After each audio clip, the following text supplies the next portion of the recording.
Justice, the minister in charge of the negotiations with the Palestinians, minister of absorption, and minister of construction. A long and respectable list. She was also a member of the security cabinet and the cabinet during the protective edge and caste-led operations. She was in Annapolis, and she was also part of the last round of negotiations with the Palestinians.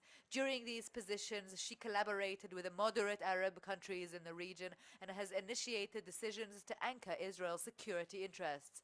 She has convinced and initiated the U.S. administration to provide the Bush letter that negates the right of return of the Palestinians as part of the two-state solution and vision. In 2014, as the chairperson of Hatnuah, she joined the Labour Party, and they are jointly called the Zionist Union, who were candidates in the last elections. They are the second largest party in the Knesset with 24 seats, and she currently heads the Committee for Legal Counterism. So the floor is yours, Member of Knesset, Tzipi Livni. Thank you very much, and good morning, one and all. I must admit that when I was invited initially to this conference, I thought that the talk today will be on slightly different topics. However, the agenda changes, and it seems that I am here after the Minister of Defense as one of the heads of the opposition in the State of Israel. And it's important to say that there are huge disagreements and disputes between the opposition and coalition and the government on issues that are crucial to the future of the State of Israel. But this morning, after the night we've had, we are supporting the Israel Defense Forces. We have supported and will support any decision, the outcome of which will be security for the citizens of Israel and safekeeping Israel's interests. And there are other topics about which we will continue to argue naturally. In 1948, the State of Israel was born as the state of the Jewish people because of the Jewish people's right to its own homeland in which to live safely. And it defined itself as a democratic state upon birth. That is what our founding parents wrote in our birth certificate. The country for the Jewish people that is Jewish and democratic.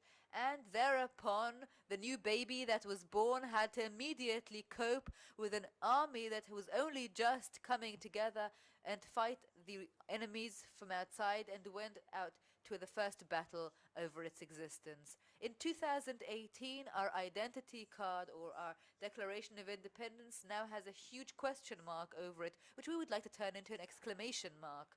The balance between the Jewish and democratic has been breached, and Israel, now 70 years old, much older, and with a strong army, the strongest in the Middle East, still has to fight in order to keep its citizens secure. What will Israel look like in 2048? Well, much of that depends on us. The aim, the vision, has not changed since the inception of the State of Israel, and that is to make sure that it remains Jewish and democratic and safe, a state that lives in peace and security. And that is the vision that I think should be hung on every wall, in every cabinet room and meeting, in IDF bases and schools alike. But the agenda today, it revolves around one thing, which I will address as well. But not just the North, because May 2018 is an explosive month on all fronts. In the North, we see our tension between Israel and Iran and Syria, and Iran basing itself in Syria. In the South, Hamas is pushing for dozens of thousands of civilians on the fence who have a devastating desire for pictures of a lot of Palestinian casualties on the fence, and other events which we are very happy about, such as the opening of the U.S. Embassy in Jerusalem, but naturally is a source of frustration for others. These days, the State of Israel must safekeep its interests, obviously, and refrain as much as possible and avoid as much as possible the escalation into war. And therefore, any action must be precise, must be calculated, and when we attack strongly, as we did tonight, it is desirable to speak softly, because an escalation into war is certainly no Israeli interest or nor an Iranian interest, one of Hezbollah or Syria or the US, Iran or Hamas. No one wants war, but history teaches us that wars come about even upon this miscalculation, misinterpreting the intentions of the other side, whether it's a military action or a misguided declaration. And so, since we need to act militarily in order to safekeep our interests, I think speaking should be put on hold. The residents of the Golan Heights have had a rough night. They found out, like all, they have shown and displayed resilience like many Israeli citizens have, and I think that they know that the IDF is doing everything they can in order to provide them with quiet, safe days and nights in the future. If anyone thought that it was by chance that President Trump gave his address and suddenly there was tension in the Golan Heights, and some people said 1 + 1 is 3, because the tension in the Golan Heights had nothing to do with Trump's address. It has to do with this growing tension because of the Israeli interest to remove Iran from Syria and Syrian attempts, or rather Iranian attempts, to take hold of Syria and to turn it into an Iranian base on our borders. That is the source of the tension and conflict. And I hope that following tonight, Iran and the more realistic elements in Iran finally understand that the cost of these unnecessary aspirations of Soleimani and other extremists not only do not contribute or are not beneficial to Iran, but are actually damaging. But, ladies and gentlemen, this long-term solution is not just strikes and military action, but rather a comprehensive campaign involving the international arena, and Russia will play a key role here in order to ensure that Iran does not remain in Syria. For so long we talked about the day after tomorrow in Syria, and we're there already. Iran should not be in Syria. The Russian interests, and I'm not talking about going into detail, but in general, the Russian interest in Syria and the Israeli interest in Syria should not collide, should not be contradictory. We are looking into Iran. We're not interfering with what is happening with Russia in Syria, but we don't think that Iranian presence in Syria is a Russian interest in any way. And therefore, I hope that the talks that Prime Minister Netanyahu had with President Putin just yesterday will not be only about military perceptions, but rather a political one, because the Russian role in removing Iran from Syria is crucial. The fact that Russia wants to maintain and preserve the nuclear deal does not mean, or does not contradict the fact that what Iran is doing in Syria, it has no mandate for. These actions undermine the stability in the region and must end. I talked about Russia, but certainly the return of the United States to the region is crucial and important as well. And without a doubt, from the actions and statements carried out, the United States is certainly supporting Israel. The backup we have been provided with is very important, but as a former decision maker, and I'm saying to the decision makers today, this support does not relieve each and every one of Israel's decision makers from the responsibility to do what we think we should be doing without being stopped, and yet we must be responsible and think about what is the right thing for us to do. President Trump's address on the Iranian issue certainly is a change of strategy and must serve as a lever vis-a-vis the change in reality that should be taking place vis-a-vis Iran, and not just in Syria. It was a very remarkable and impressive address, and to me, the two things I was most happy about were, perhaps for the first time, on the table, the Iranian issue was placed not only in the context of nuclear. For years, Netanyahu was focusing on nuclear, but the nuclear aspect is just part of the problem. And today it is clear when we see what is happening in Syria. And the president also described the ideological, religious Islamist idea that is leading this regime, and also the entire scope of the problems that are being presented to the world, as well as, and I hope, that there is also a point of return here of the United States in the Middle East, because let us admit that until now the United States seem to have left. There's no vacuum. Someone else has filled this vacuum, and I'm hoping they will be returning, at least in order to provide some sort of political outline that will serve the interests of both the United States and Israel. Certainly, it is very important for Israel's deterrence to see, hear, and know that behind us we have the United States backing us up. At the same time, I would like to remind all those who are celebrating that at the end of the day, the threat over Israel was not the nuclear deal. The nuclear deal had its own problems, had its own loopholes, particularly because instead of treating the problem, it was sort of postponing it. But the threat was Iran, not the agreements signed with it, even if they are problematic. And since yesterday, Trump actually sort of changed the strategy, because now the issue is being passed on to the rest of the world as well as to Israel. And if we're talking about a necessary, important leadership step, or rather something that will become a double-edged sword, depends on what's going to happen now. Not on the address given yesterday or 2 days ago, but rather whether we're going to have a strategic plan that will get others on board in the world in order to create a significant lever over the Iranians to change their conduct. And the United States withdrawing from this agreement certainly is such a lever, but as I've said, now what we need is a kind of organization so that the outcome won't be that we all know the problem, but that now it's in our court. And now I would like to say, as I said, with regard to Russia, the same for Europe. Beyond the issue of the agreement, and as I see it, even the matter that a country can strive and aspire for nuclear weapons, that is not legitimate according to various accords. But even if you're only engaging in that, when you, the Europeans, wanted to put more issues into this agreement, what did the Iranians say? Oh, forget it, we're only talking about nuclear now. And that is exactly the justification, the ability, and even your duty to come and say to the Iranians, no way will the international standard that you, Iran, or any other country, as long as it is not striving or acting toward nuclear weapons, can do whatever they want, support terrorism, have such proxies available, try to undermine and subvert the area, the region. There's no such thing.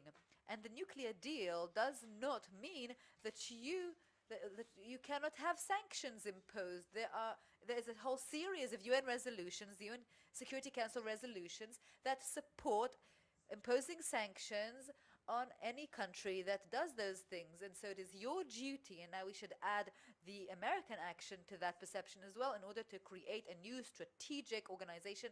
And if we're talking about terrorism, I just can't hold my tongue after the Lebanese elections. The fact that Hezbollah is a declared terrorist organization and a political party at the same time, and that cannot be acceptable. It wasn't acceptable with Hamas in the past, when the whole world said in order to be legitimized you have to lay off the weapons and terror.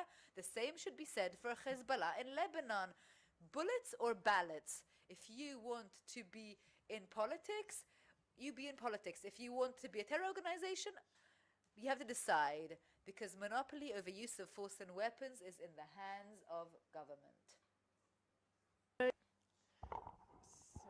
now that we've talked about security and about this approach, and after I supported the IDF and the government decisions, now we can start arguing, because in my opinion, despite the last dramatic night, we cannot ignore the volatility with the Palestinians and the Israeli interests with this regard. What's more, now that it's clear that Iran is a threat not only to Israel but also to the Sunni countries nearby, what Israel does is something that serves their interests as well.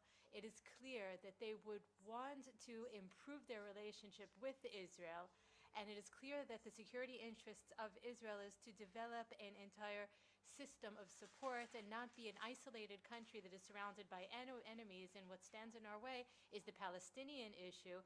It is clear that when coping with Iran, it is very important for us to take action in that area as well. I heard the Minister of Defense on my way here, and the Minister of Defense said that we tried everything with the Palestinians other than replacing our neighbors. And I wanted to say to the Ministers of Defense, let's make them our neighbors. Let's create a border.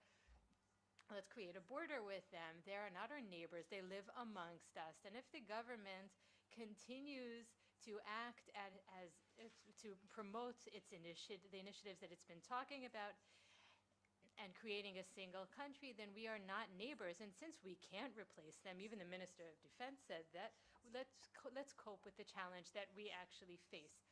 So we can't talk about this challenge if we're talking about them. Let's talk about ourselves. And that takes us back to our vision, and I'll explain it in brief. I talked about the vision of a Jewish and democratic country. That's our ways, that's our destination, that is our goal.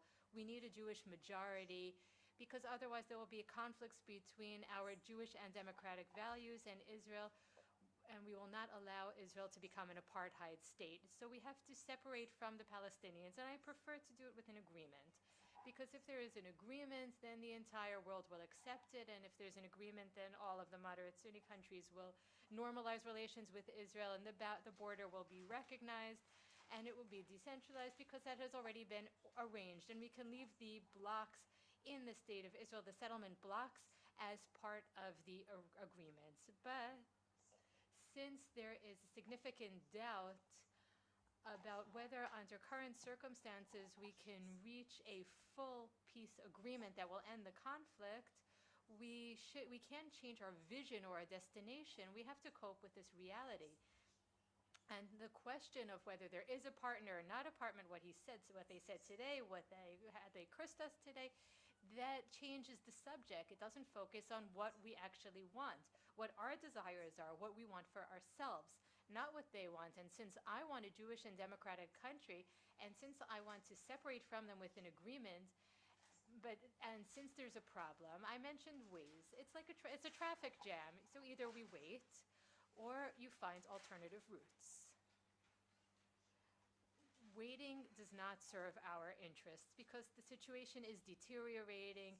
The option that I believe in, the option of ending the conflict with a two-state solution, which each state supporting one another, is deteriorating, whether because of actions that they take and actions that the state of Israel has taken. So we have to take our fate into our own hands and go in that direction, even if it is not a comprehensive peace. We have to finish building the fence. We have to, in the future, we can make accommodations if necessary, but that is what we want to. We don't have to. We should stop building new settlements. We should stop sending people to live beyond the fence. This has nothing to do with guaranteeing the security of the state of Israel. On the contrary, they require security resources. This certainly does not improve the security of Israel. There are many actions that we should have taken long ago that are based on the distinctions between financial issues and our security perspective. The economic considerations is a clear Israeli interest, and there is no reason in the world for us not to give more why we shouldn't invest in the Palestinian economy, to not give them more opportunities within their areas, to give them part of Area C that will be part of their state in the future once we reach an agreement, to give them more room, to give them more space, because when everything is so sensitive, when there's so much frustration, when we identify this as in our best interest, we can calm down the situation. The same applies for the Gaza Strip humanitarian aid without any additional considerations, which is the way we act. And we have to while keeping the borders closed so that it doesn't reach reach Hamas. We have to send a clear message: decentralization. While Gaza is in the situation because Hamas refuses to disarm, not only because of the Israeli demand, but also as a result of the international demand and the demands made by Abu Mazen, which they also refuse to accept. And we ultimately want Israel, through these declarations and these actions that we take, promoting these economic issues, these are in our best interests. We want to end the occupation in Gaza. We're no longer responsible for what happens there, but it still leaks into our country. It's very important this week to take the Hamas texts and use them to convince how closely it is related to them. What do they call the next week and all of those Fridays? They call it the Nakba Day, the day that focuses on the establishment of the State of Israel, 48, not 67, and the return in March that talks about the Palestinians, the refugees returning to the State of Israel, those that left in 48, while the entire approach to the two-state solution says that the establishment of a future Palestinian state is also expected to be a solution for them. So Hamas is focusing on provocations that has nothing to do with genuine Palestinian aspirations, and the result is that the people that suffer are the residents of the Gaza Strip, but that also leaks into Israel because of their cynical intentions to send more and more people to try to break through the barrier, the fence. That this should be the strategy. This strategy should produce the decisions that we make. We have to take action, and I hope that Trump's plan will not be part of the platform of the Jewish Home Party, because in their national ways doesn't say Jewish and democratic. Their national ways says the entire land of Israel. It talks about annexing, and I want to separate from millions of Palestinians, and they want to separate from democracy. So on the Knesset table, there are bills that include the national state that has no equality, ideas that are designed to weaken the power of the Supreme Court, that is responsible for maintaining the equal rights, the human rights of the Israeli citizens, despite legislation that wants to change the identity of the State of Israel. And it's very important for me to say this here today, because this is a struggle that is part of our national resilience.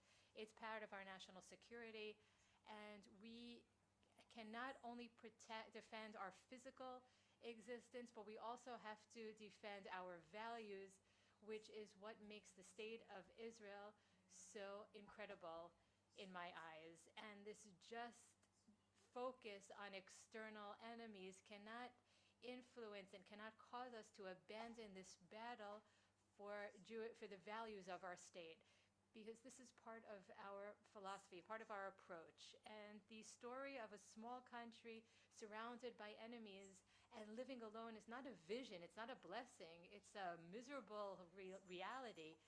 And it is our responsibility to create a vision that will lead the entire State of Israel, and to leave our grandchildren a state that is Jewish, democratic, and safe. And from our experience from the last 2 weeks, our struggles in the Knesset, on the streets, all of the academia that joined forces to oppose the override bill, we cannot give up hope. Thank you.